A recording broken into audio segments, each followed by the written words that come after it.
చేద్దాం. ఇప్పుడు త్రికోణాసనం. ఈ త్రికోణాసనం చేయడం ద్వారా మనకు జీర్ణశక్తి బాగా పెరుగుతుంది. ప్యాంక్రియాస్ కూడా మంచి ప్రెషర్ జరుగుతుంది. రెండోది నడుములో కొవ్వు ఇదంతా జరుగుతుంది. తొడలు బలంగా అవుతాయి.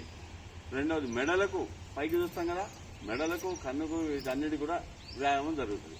ఈ త్రికోణాసనం ప్రతిరోజు తప్పకుండా చేయాలి. సావధాన్.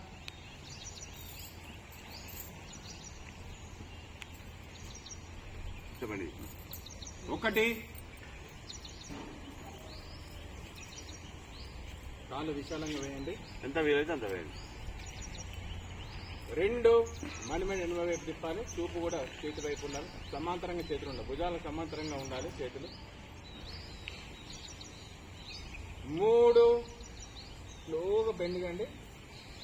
ఎడమ పాదం మీద ఎడమ చేయి పెట్టి కుడి చేతి స్ట్రేట్ గా ఉండాలి, ఒక లైన్ లాగా ఉండాలి పైన చూస్తే.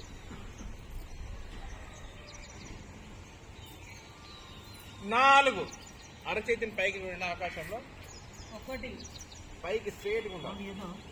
1 2 3 4 5 6 7 8 9 10. 5 తల కింది తిరిగి పైన. 6 చేతులు సమాంతరంగా మెల్లిగా లేవాలి శరీరం. 7 పాదం స్ట్రేట్గా తిప్పాను. 8 ఒకే కాలు మీద ఇట్లా రావాలి, స్ట్రేట్గా రావాలి. ఇప్పుడు ఎలా అయితే ఎడమ వైపు చేసామో ఇప్పుడు సేమ్ మళ్ళీ కుడి వైపు కూడా చేస్తే ఒకటి కంప్లీట్ అవుతుంది. 1 కుడి వైపు, కాలు కుడి వైపు వేయాలి.